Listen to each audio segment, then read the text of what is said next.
Medina Munawwara मस्जिद नबवी में एक खामोशी छाई हुई थी, लेकिन इस खामोशी के पीछे एक अजीब सा तजस्सुस और इर्तियाज छुपा था। नजरान के ईसाइयों का एक वफद हुजूर सरवर कायनात सल्लल्लाहु अलैहि वसल्लम की खिदमत में हाजिर था और उन्होंने एक ऐसी दरखास्त हुजूर के सामने रखी जिसने सहाबा कराम के दिलों की धड़कनें तेज कर दी थी। उन्होंने अर्ज किया, ए अल्लाह के रसूल, हमारे साथ एक ऐसा शख्स भेजें जो हमारे माली और मजहबी मामलात का फैसला हक और इंसाफ के साथ कर सके, और वो शख्स आपका सबसे ज्यादा काबिल एतमाद भी होना चाहिए। सरकार दो आलम सल्लल्लाहु अलैहि वसल्लम मुस्कुराते हुए फरमाने लगे, मैं तुम्हारे साथ एक ऐसे शख्स को भेजूंगा जो वाक़अतन अमीन है। हुजूर की ये बात सुनकर सहाबा के मजमे में तजस्सुस मजीद बढ़ गया। हजरत उमर फारूक रज़ी अल्लाह तआला अन्हु, जो अपनी जुर्रत और बेबाकी के लिए मशहूर थे, वो फरमाते हैं कि मैंने जिंदगी में कभी अमारत या ओहदे की तमन्ना नहीं की, लेकिन इस दिन मेरी ख्वाहिश थी कि ये अजीम शान सनद मुझे मिल जाए। मैंने नमाज ज़ोहर के वक्त अपनी एड़ियां उठा उठा कर मजमा में खुद को नुमाया करने की कोशिश की कि किसी तरह हुजूर सल्लल्लाहु अलैहि वसल्लम की निगाह मुबारक मुझ पर पड़ जाए और मुझे वो लक़ब मिल जाए जिसकी गवाही कायनात का सबसे सच्चा इंसान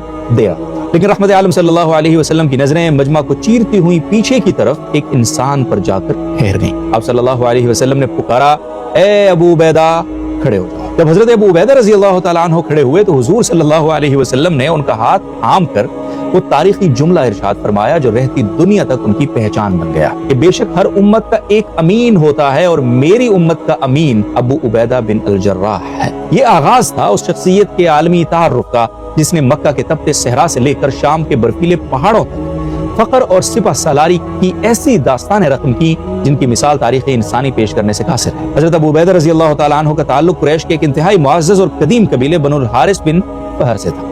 आपका नसब हुजूर सल्लल्लाहु अलैहि वसल्लम के नसब से 5वीं पुश्त में पहर पर जाकर मिलता है। आपके वालिद अब्दुल्ला बिन जराह मक्का के बाअसर लोगों में शुमार होते थे और हर्बुल फुजार जैसी आम जंगों में कबीला कुरैश के कायदीन में शामिल रहे थे। आपका मुकम्मल नाम आमिर बिन अब्दुल्ला बिन अल जर्राह था, लेकिन आप अपनी कुन्नियत अबू उबैदा और अपने दादा जर्राह की निस्बत से मशहूर हुए। आपकी वालिदा उमैमा बिनते गनम भी कुरैश के एक शरीफ खानदान से ताल्लुक रखती थीं और उन्होंने बाद में इस्लाम कबूल करके शर्फ सहाबियत भी हासिल किया था।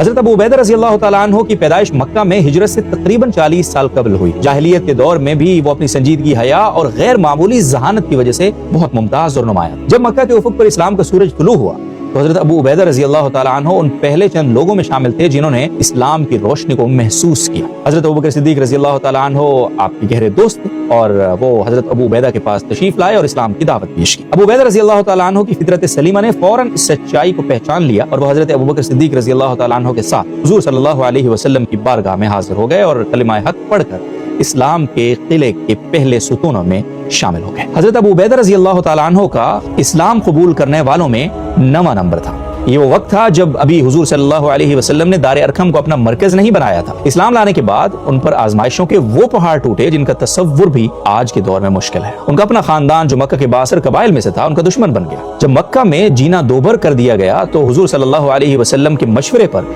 उन्होंने हबशा की तरफ हिजरत की। वतन की मट्टी, अजीज व अकारिब और मक्का की गलियों को छोड़ना बहुत बड़ा दुख था, लेकिन अबू उबैदा रज़ी अल्लाह तआला अन्हु के नजदीक अल्लाह और उसके रसूल सल्लल्लाहु अलैहि वसल्लम की खुशनूदी हर शय पर मुकद्दम थी। बाद अज़ां वो हबशा से वापस मक्का आए और फिर मदीना मुनव्वरा की तरफ दूसरी हिजरत भी की। मदीना मुनव्वरा पहुंचने पर हुजूर सल्लल्लाहु अलैहि वसल्लम ने मुहाजिरीन और अंसार के दरमियान भाईचारे मुआखात का रिश्ता कायम किया। इस मौके पर हुजूर सल्लल्लाहु अलैहि वसल्लम ने हजरत अबू उबैदा रज़ी अल्लाह तआला अन्हु का हाथ अंसार के अजीम सरदार हजरत साद बिन मुआज रज़ी अल्लाह तआला अन्हु के हाथ में दिया और उन्हें एक दूसरे का भाई करार दिया। बाज़ रिवायात में हजरत मोहम्मद बिन मुस्लिमा रज़ी अल्लाह तआला अन्हु का नाम भी आता है। इस मुआखात ने अबू उबैदा रज़ी अल्लाह तआला अन्हु को मदीना के माशरे में एक मजबूत बुनियाद फराहम की और उन्होंने अपनी तमाम तर तवानाइयां इस्लामी रियासत की मजबूती के लिए वक्फ कर दी। 3 हिजरी में ग़ज़वा उहुद का मार्का पेश आया। ये वो जंग थी जिसमें मुसलमानों के पाए इस्तिक़लाल वक्ती तौर पर लड़खड़ाए और हुजूर सल्लल्लाहु अलैहि वसल्लम के गिर्द दुश्मनों को घेरा तंग हो गया। जब ये अफवाह फैली कि हुजूर सल्लल्लाहु अलैहि वसल्लम माज़अल्लाह शहीद हो गए हैं तो अक्सर सहाबा कराम के हौसले पस्त होने लगे, लेकिन हजरत अबू उबैदा रज़ी अल्लाह तआला अन्हु उन चंद जानिसारान में शामिल थे जिन्होंने हुजूर सल्लल्लाहु अलैहि वसल्लम के गिर्द अपने जिस्म को ढाल बनाकर खड़ा कर लिया। दुश्मन के पत्थरों और तीरों की बारिश में हुजूर सल्लल्लाहु अलैहि वसल्लम का चेहरा मुबारक जख्मी हो चुका था और इस दौरान हुजूर सल्लल्लाहु अलैहि वसल्लम की लोहे की टोपी की 2 कड़ियां आपके रुखसार मुबारक में धंस गई थी। खून तेजी से बह रहा था। हजरत अबू बकर सिद्दीक रज़ी अल्लाह तआला अन्हु तड़प कर आगे बढ़े ताकि कड़ियां निकाल सकें, लेकिन हजरत अबू उबैदा रज़ी अल्लाह तआला अन्हु ने गिड़गिड़ा कर इल्तिजा की कि ए अबू बकर, मैं आपको अल्लाह का वास्ता देता हूँ, ये सआदत मुझे हासिल करने दीजिए। ابو عبیدہ رضی اللہ تعالیٰ عنہ جانتے تھے کہ اگر وہ ہاتھ سے کڑیاں کھینچیں گے تو حضور صلی اللہ علیہ وسلم کو شدید تکلیف ہوگی، چنانچہ انہوں نے اپنے سامنے کے دانتوں سے ایک کڑی کو پکڑا اور اسے نرمی سے باہر کھینچا۔ کڑی تو نکل آئی، لیکن اس کے ساتھ ہی ابو عبیدہ رضی اللہ تعالیٰ عنہ کا سامنے کا ایک دانت بھی ٹوٹ کر گر گیا۔ انہوں نے کوئی پرواہ نہیں کی اور دوسرے دانت سے دوسری کڑی کو پکڑا اور اسے بھی نکال لیا، جس کے نتیجے میں حضرت ابو عبیدہ رضی اللہ تعالیٰ عنہ کا دوسرا دانت بھی شہید ہو گیا۔ اس منظر کو دیکھ کر حضرت ابو بکر صدیق رضی اللہ تعالیٰ عنہ نے فرمایا، ابو عبیدہ دنیا کے وہ واحد انسان ہیں جن کے دانت ٹوٹنے نے ان کے حسن میں کمی کرنے کے بجائے اضافہ کر دیا ہے۔ ان کی یہ ظاہری معذوری دراصل ان کے عشق رسول صلی اللہ علیہ وسلم کا وہ فزیکل ثبوت ہے جو تاریخ کے سینے پر ہمیشہ کے لیے ثبت ہو گیا۔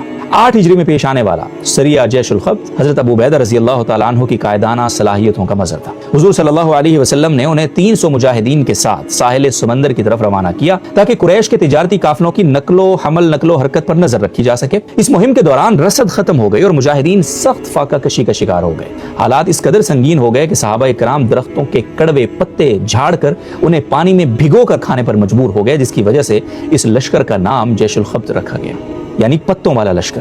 حضرت ابو عبیدہ رضی اللہ تعالیٰ عنہ نے اس کڑے وقت میں کمال تدبر کا مظاہرہ کیا۔ انہوں نے پوری فوج کے پاس موجود کھجوروں کا ذخیرہ ایک جگہ جمع کر لیا اور اسے انتہائی نظم و ضبط کے ساتھ تقسیم کرنا شروع کیا، یہاں تک کہ نوبت ایک کھجور فی کس تک پہنچ گئی۔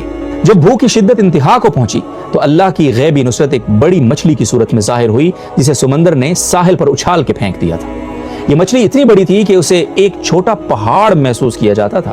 لشکر نے 18 دن تک اس کا گوشت کھایا۔ حضرت ابو عبیدہ رضی اللہ تعالیٰ عنہ نے اس کی پسلیوں میں سے ایک کو زمین میں گاڑا اور ایک اونٹ سوار کو اس کے نیچے سے گزار کر دکھایا کہ یہ کتنی عظیم مخلوق تھی۔ جب یہ لشکر مدینہ واپس آیا اور حضور صلی اللہ علیہ وسلم کو یہ واقعہ سنایا گیا تو آپ صلی اللہ علیہ وسلم نے فرمایا، یہ وہ رزق تھا جو اللہ نے تمہارے لیے سمندر سے نکالا تھا۔ حضور صلی اللہ علیہ وسلم کے وصال کے بعد جب فتنہ ارتداد نے سر اٹھایا اور پھر ایران اور روم کے خلاف جہاد کا آغاز ہوا تو حضرت ابو عبیدہ رضی اللہ تعالیٰ عنہ کا کردار انتہائی اہم تھا۔ حضرت ابو بکر صدیق رضی اللہ تعالیٰ عنہ نے شام کی مہم کے لیے 4 لشکر تیار کیے، جن میں سے ایک انتہائی اہم محاذ حضرت ابو عبیدہ رضی اللہ تعالیٰ عنہ کے سپرد کیا گیا۔ شام کی سرزمین پر رومی سلطنت کا تسلط تھا جو اس وقت کی سپر پاور کہلائی جاتی تھی۔ حضرت ابو عبیدہ رضی اللہ تعالیٰ عنہ نے اپنی فوجی حکمت عملی اور حلم مزاجی کے ذریعے شام کے دلوں کو جیتنا شروع کیا۔ جب خالد بن ولید رضی اللہ تعالیٰ عنہ عراق سے شام پہنچے اور سپہ سالار بنے تو ابو عبیدہ رضی اللہ تعالیٰ عنہ نے کسی انا کے بغیر ان کی ماتحتی قبول کی۔ لیکن تاریخ کا سب سے بڑا امتحان تو اس وقت آیا جب حضرت عمر فاروق رضی اللہ تعالیٰ عنہ نے خلیفہ بنتے ہی حضرت خالد بن ولید رضی اللہ تعالیٰ عنہ کو معزول کر کے حضرت ابو عبیدہ رضی اللہ تعالیٰ عنہ کو سپہ سالار اعظم بنانے کا حکم صادر کیا۔ یہ حکم عین اس وقت پہنچا جب دمشق کا محاصرہ جاری تھا۔ حضرت ابو عبیدہ رضی اللہ تعالیٰ عنہ نے اس خوف سے کہ کہیں کمان کی تبدیلی سے فوج کے نظم و ضبط میں خلل نہ پڑے اس خط کو اپنے پاس چھپائے رکھا اور حضرت خالد بن ولید رضی اللہ تعالیٰ عنہ کو مارکا مکمل کرنے کے بعد حوالے کیا۔ فتح کے بعد جب حضرت خالد بن ولید رضی اللہ تعالیٰ عنہ کو اس خط کا علم ہوا اور انہوں نے پڑھا تو انہوں نے حیرت سے پوچھا، اے ابو عبیدہ آپ نے مجھے پہلے کیوں نہیں بتایا؟ اس پر امین امت نے وہ تاریخی جواب دیا جو آج بھی عسکری قیادت کے لیے مشعل راہ ہے کہ اے خالد، میں تمہارے دل کو رنجیدہ نہیں کرنا چاہتا تھا اور نہ ہی مسلمانوں کی فتح میں کسی بھی قسم کی کوئی رکاوٹ بننا چاہتا تھا۔ ہم عہدوں کے لیے نہیں بلکہ اللہ کے لیے لڑتے ہیں۔ بیت المقدس کی فتح حضرت ابو عبیدہ رضی اللہ تعالیٰ عنہ کی زندگی کا ایک عظیم الشان کارنامہ ہے۔ رومی گورنر اور پادریوں نے جب دیکھا کہ مسلمانوں کا مقابلہ ناممکن ہے تو انہوں نے صلح کی پیشکش کی، لیکن ایک شرط کے ساتھ کہ ہم شہر کی چابیاں صرف آپ کے خلیفہ کے حوالے کریں گے جس کا ذکر ہماری کتابوں میں موجود ہے۔ حضرت ابو عبیدہ رضی اللہ تعالیٰ عنہ نے حضرت عمر رضی اللہ تعالیٰ عنہ کو خط لکھا اور انہیں شام آنے کی دعوت دی۔ جب حضرت عمر رضی اللہ تعالیٰ عنہ مدینہ سے شام پہنچے تو ان کی سادگی دیکھ کر رومی دنگ رہ گئے۔ حضرت ابو عبیدہ رضی اللہ تعالیٰ عنہ نے اپنے خلیفہ کا شایان نشان استقبال کیا اور بیت المقدس کے دروازے بغیر کسی خون خرابے کے مسلمانوں پر کھل گئے۔ یہ حضرت ابو عبیدہ رضی اللہ تعالیٰ عنہ کی وہ امانت اور اعتماد تھا جس نے عیسائی دنیا کو اسلام کے قریب کر دیا۔ شام کا گورنر بننے کے بعد بھی حضرت ابو عبیدہ رضی اللہ تعالیٰ عنہ کی زندگی میں کوئی تبدیلی نہیں آئی۔ وہ دمشق جیسے عالی شان شہر کے حاکم تھے جہاں دنیا بھر کی دولت سمٹ کر آ رہی تھی، لیکن ان کا اپنا حال یہ تھا کہ ان کے پاس تن ڈھانپنے کے لیے صرف ایک چادر تھی۔ ایک مرتبہ حضرت عمر فاروق رضی اللہ تعالیٰ عنہ شام کے دورے پر تشریف لائے اور انہوں نے دیکھا کہ تمام گورنروں نے اپنی حیثیت کے مطابق گھر اور لباس درست کر لیے ہیں۔ انہوں نے پوچھا، ابو عبیدہ کہاں ہے؟ جب ابو عبیدہ رضی اللہ تعالیٰ عنہ سامنے آئے تو حضرت عمر رضی اللہ تعالیٰ عنہ نے ان سے لپٹ کر فرمایا، اے ابو عبیدہ مجھے اپنے گھر لے چلو، میں دیکھنا چاہتا ہوں کہ تم کیسے رہتے ہو۔ جب حضرت عمر رضی اللہ تعالیٰ عنہ ان کے جھونپڑی نما گھر میں داخل ہوئے تو وہاں کا منظر دیکھ کر خلیفہ وقت کی ہچکیاں بن گئی۔ گھر میں سوائے ایک چٹائی، ایک پرانی ڈھال اور ایک پیالے کے کچھ نہیں تھا۔ प्याले में सूखे हुए टुकड़े पानी में भीगे हुए पड़े थे जो अबू उबैदा रजी अल्लाह तआला अन्हु की खुराक थी। हजरत उमर रजी अल्लाह तआला अन्हु ने रोते हुए फरमाया, ए अबू उबैदा, दुनिया ने हम सब को बदल दिया है। हम सब ने दुनिया से कुछ न कुछ ले लिया, मगर तुम वो वाहिद इंसान हो जिसने दुनिया से कुछ न लिया और दुनिया तुम्हारा कुछ न बिगाड़ सकी। ये उस शख्स की फकीरी थी जिसके इशारे पर रूमी शहनशाहों के तख्त लर्जा करते थे। जब हिजाज में हौलनाक कहत पड़ा, जिसे आमुर रमादा भी कहा जाता है, तो मदीना मुनव्वरा में नौबत फाकू तक पहुंच गई।